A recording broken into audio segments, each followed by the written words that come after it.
আজকে আমরা English second পেপারে ইউজার ফ্রেজ নিয়ে আলোচনা করব। তো এই ফ্রেজের মধ্যে আমাদের এই যে বক্সের উপরে দেখো খেয়াল করে, এই বক্সের ভিতরে যে শব্দগুলো আছে সেই শব্দগুলোর যদি আমরা ব্যবহার জানি তাহলে মোটামুটি আমরা করতে পারবো। এখানে আমাদের যে এই সব মানে সেন্টেন্সগুলোর যে ট্রান্সলেট মানে জানতে হবে এরকম কোনো কিছুই নয়। আমরা জাস্ট এই শব্দগুলোর ব্যাখ্যা জানবো, ব্যাখ্যা জানলে বিনা ট্রান্সলেশনেই আমরা কি করতে পারবো, এই ফ্রেজটা কমপ্লিট করতে পারবো। যেমন শব্দগুলোর আমরা ব্যাখ্যা জানবো, যেমন ধরো এখানে সহজ করে বাছে নিবা, এই যে what does dot dot look like, এই শব্দটা কোথায় ব্যবহৃত হবে। আমাকে খেয়াল রাখতে হবে যে এই যে আমাদের 10টা সেন্টেন্স রয়েছে, এই 10টা সেন্টেন্সের মধ্যে যেহেতু এই শব্দটার মধ্যে দুইটি স্পেস রয়েছে, এরকম আমাদের খেয়াল করে রাখতে হবে 10টা সেন্টেন্সের মধ্যে কোন সেন্টেন্সের মধ্যে দুইটা শূন্য স্থান আছে। তাহলে দেখো খেয়াল করে, এই যে জি নাম্বার সেন্টেন্স, এই জি নাম্বার সেন্টেন্সের মধ্যে এই যে একটা শূন্য স্থান, এর একটা শূন্য স্থান, দুইটা সেন্টেন্স শূন্য স্থান থাকার কারণে এই সেন্টেন্সে আমরা হোয়াট ডাজ লুক লাইক এই সেন্টেন্সের মধ্যে ব্যবহার করব। একটা পেয়ে গেল। এবার মনে করো সোজার ভিতরে তোমার যেমন এই যে এজিপ, এই এজিপটা কোথায় ব্যবহৃত হয়?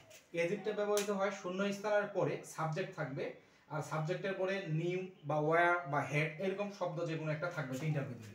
দেখো এই যে এইচ নাম্বার সেন্টেন্সটা রয়েছে, এই যে শূন্য স্থানের পরে সাবজেক্ট, এরপরে এই যে হেড, সুতরাং এই সেন্টেন্সের মধ্যে বসবে এজিপ। তারপরে যেমন উড ইউ মাইন্ড, এই উড ইউ মাইন্ড শব্দটা কোন জায়গায় ব্যবহৃত হয় আমাদের খেয়াল রাখতে হবে।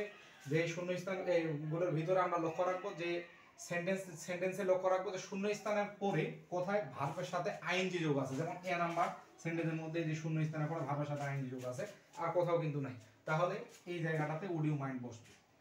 তারপরে যেমন উড্ডেদার, এই উড্ডেদার শব্দটা কোথায় ব্যবহৃত হবে আমাদের খেয়াল রাখতে হবে কোন সেন্টেন্সের মধ্যে দেন আছে। তাহলে খেয়াল করে দেখলে পরে আমরা দেখবো এই যে নাম্বার সেন্টেন্সের মধ্যে এই যে দেন আছে, তাহলে এই সেন্টেন্সের মধ্যে উড্ডেদার ব্যবহৃত হবে। তারপরে যেমন লেট অ্যালোন, তাহলে লেট অ্যালোন ব্যবহার করা হয় যে সেন্টেন্সে ক্যান নট থাকে। খেয়াল করে দেখো এই সি নাম্বার সেন্টেন্সের মধ্যে এই যে ক্যান নট রয়েছে, সুতরাং এখানে লেট অ্যালোন ব্যবহার করা যাবে। তারপরে হচ্ছে যেমন ওয়াজ বোর্ন, এই ওয়াজ বোর্ন শব্দটা কোথায় ব্যবহৃত হয়? যে সেন্টেন্সে জন্মসাল থাকবে বা কোনো জন্মস্থানের নাম কিংবা ফ্যামিলি শব্দটা থাকবে, সেই বাক্যের ব্যবহার করব আমরা। এই যে এফ নাম্বার সেন্টেন্সের মধ্যে দেখো এই যে ফ্যামিলি শব্দ রয়েছে, এই জায়গাটাতে আমরা ওয়াজ বোর্ন ব্যবহার করব। এরপরে এস সুনেস, এস সুনেস কোথায় ব্যবহার করব?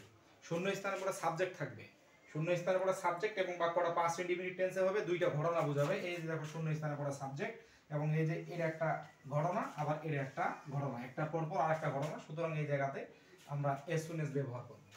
তারপরে কি হেড ব্যাটার, এই হেড ব্যাটার কি শূন্য স্থানের পূর্বে সাবজেক্ট থাকবে এবং শূন্য স্থানের পরে মেইন ভার্ব থাকবে এবং বাক্যটা দ্বারা আমাদের পরামর্শ বোঝাবে, সেটাতে আমরা হেড ব্যাটার ব্যবহার করব। এই যে তোমার বি নাম্বার সেন্টেন্সের মধ্যে শূন্য স্থানের পূর্বে আছে ইউ সাবজেক্ট এবং এই যে ভার্ব রয়েছে টেক, আর বাক্যটা দ্বারা এখানে পরামর্শ বোঝানো হচ্ছে যে বাহিরে পানি হচ্ছে, সুতরাং তোমার কি করা উচিত? ছাতাটা নিয়ে যাওয়া উচিত বা ছাতাটা নেওয়া উচিত। আর এই যে এগুলো প্রয়োগ করার পরে যেটা বাকি থাকলো, অর্থাৎ কে বাকি থাকলো? এই যে ইট আমাদের বাকি থাকলো, ইট একটা বাকি থাকলো। ইটের ব্যবহার হচ্ছে শূন্য স্থানের পরে আমার ইজ কিংবা ওয়াজ থাকতে পারে, অথবা কোনো মেইন ভার্ব থাকতে পারে শূন্য স্থান পরে। এই যে দেখো ভার্ব এখানে আছে, তাহলে এই জায়গা ব্যবহার করবো ইট। বাকি থাকলো কি? দেয়ার, এই দেয়ার শূন্য স্থানের পরে ইজ বা ওয়াজ বা আর কিংবা লিফট যদি থাকে তাহলে আমরা সেখানে দেয়ার ব্যবহার করবো। তাহলে খুব মানে অল্পতেই বা বিনা ট্রান্সলেশনেই আমরা কি করে ফেললাম, এই ফ্রেজের উত্তরগুলো করে ফেললাম। আর ভিডিওটা যদি অবশ্যই ভালো লাগে তাহলে শেয়ার করতে ভুলবেন না, আরেকজনের সুযোগ করে দিবেন যাতে করে অবশ্যই তারা এই উপকৃতরা হতে পারে।